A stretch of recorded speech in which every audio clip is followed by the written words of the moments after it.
آج تاریخ جو ہے وہ ہے 3/9/2020.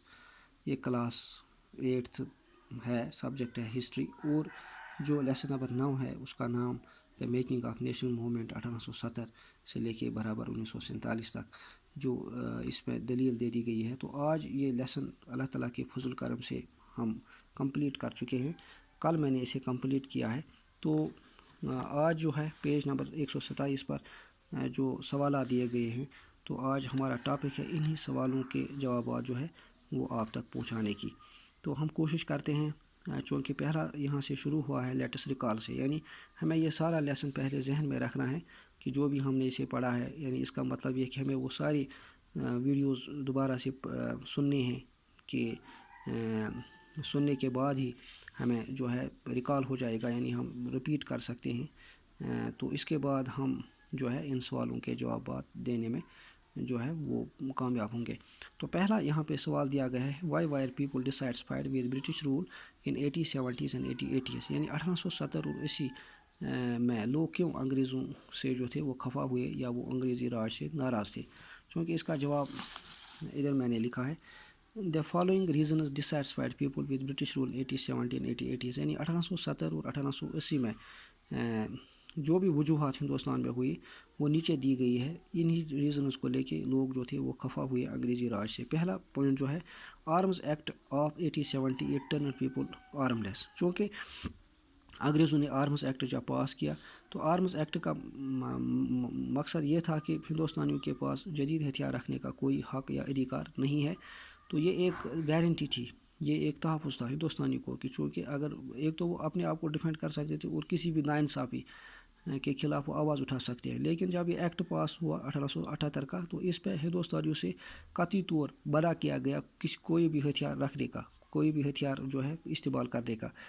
تو یہ پہلا ایکٹ جو ہوا، تو اس سے بہت ساری ناراضگی جو ہے ہندوستانیوں میں پیدا ہوئی. دوسرا اس کا یہ پوائنٹ جو ہے کہ ورنیکولر پریس ایکٹ 1878 جو تھا، banned newspapers to publish any seditious news against the British. تو اس کا مطلب یہ ہے کہ انہوں نے ایک جو لوکل اخبارز یہاں پہ تھے، ورنیکولر پریس ایکٹ 1878 میں پاس کیا. تو اس کا مطلب ہے کہ کوئی بھی لوکل اخبار کوئی بھی نیوز انگریزوں کے اجازت کے بغیر جو ہے چھاپ نہیں سکتا تھا، شائع نہیں کر سکتا تھا، پبلش نہیں کر سکتا تھا جو انگریزوں کے خلاف ہوا کرتی تھی. یعنی وہ نیوز جو انگریزوں کو سیڈیشس لگتی، اپنے یعنی کرٹیکل لگتی، جسے لوگ ان کے خلاف جو ہے وہ لڑیں یا ان کے پالیسیز کے خلاف لوگ جو ہے احتجاج کریں، چاہے وہ ناانصافی ہی کیوں نہ تھی. لیکن انگریزوں یہ اخبار والوں کو وہ خبر چھپانے کا کوئی ادھیکار نہیں تھا.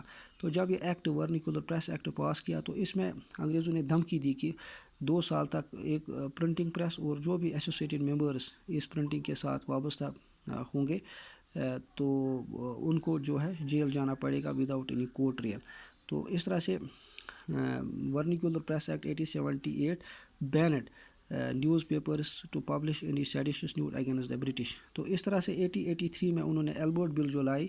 تو ایلبرٹ بل کا مقصد تھا کہ جو ہندوستانی ججز ہوں گے یا وکیل ہوں گے وہ انگریزوں کے خلاف کورٹ ٹرائل چلائیں گے.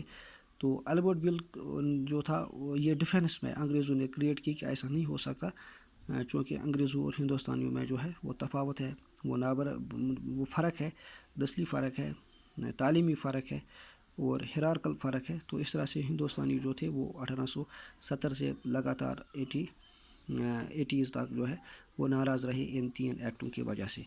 تو دوسرا سوال جو ہے وہ ہے who did the Indian National Congress wish to speak for. تو انڈین نیشنل کانگریس کی مانگ کیا تھی؟ انڈین نیشنل کانگریس جب وجود میں آئی 1885 میں، تو اصلی مانگ انڈین نیشنل کانگریس کی کیا رہی؟ تو اس کا جواب یہاں سے ہے ریڈکشن آف ٹیکسز. تو کانگریس نے پہلی بات کی ٹیکس جو ہے وہ کب سے کب لیا جانا چاہیے، ریڈکشن آف ٹیکس ہونا چاہیے. تو دوسرا تھا انڈینائزیشن آف سول سروسز، یعنی جو بھی بڑے بڑے عہدیدار ہوں گے وہ صرف اور صرف ہندوستانی ہی ہونے چاہیے، انڈینائزیشن ہونی چاہیے بڑے بڑے عہدوں میں.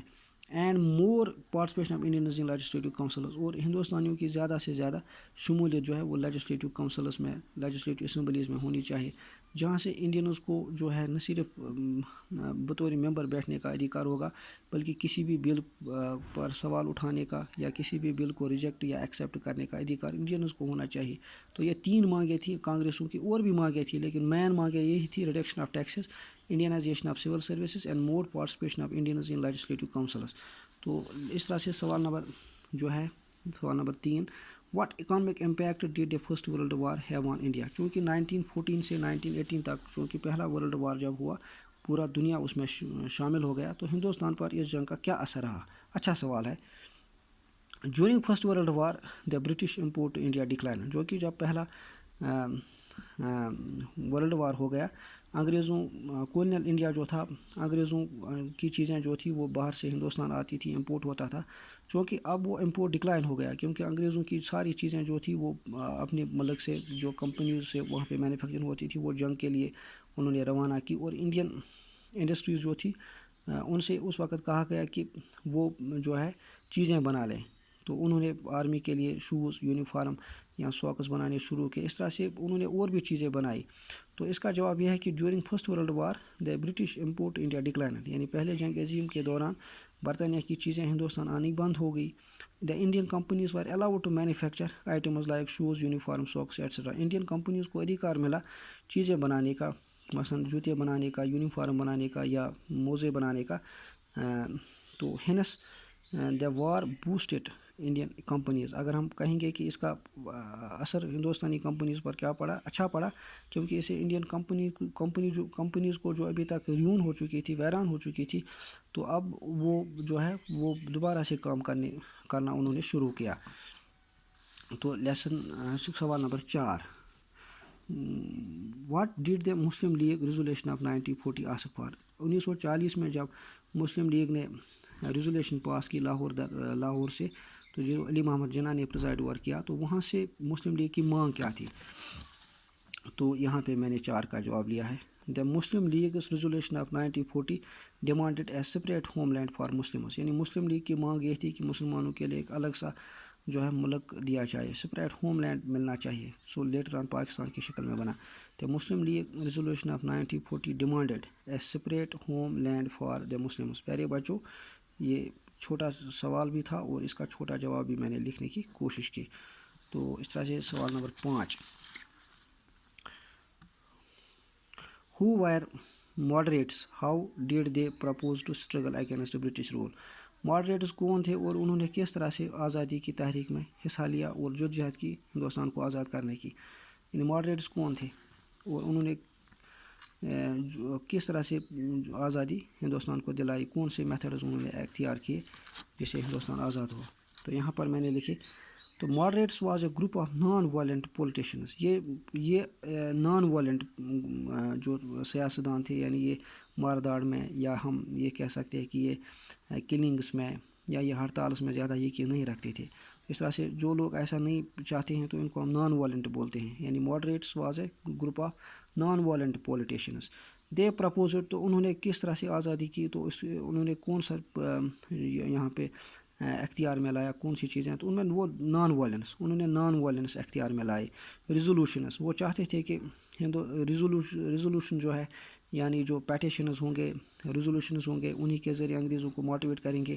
اینڈ پارلیمنٹری اپروچ، یعنی بحث مباحث کے ذریعے سے انگریزوں تک رسائی حاصل کرنے سے، ان کے ساتھ بات چیت کرنے سے، اس کو بولتے ہیں پارلیمنٹری اپروچ، یعنی ٹیبل پر بات چیت کرنے سے. To achieve independence for the British control, تاکہ یہی ایسی چیزیں ہیں جس سے ان کو آزادی ملے گی انگریزوں کے چنگل سے. یعنی moderates was a group of non violent politicians.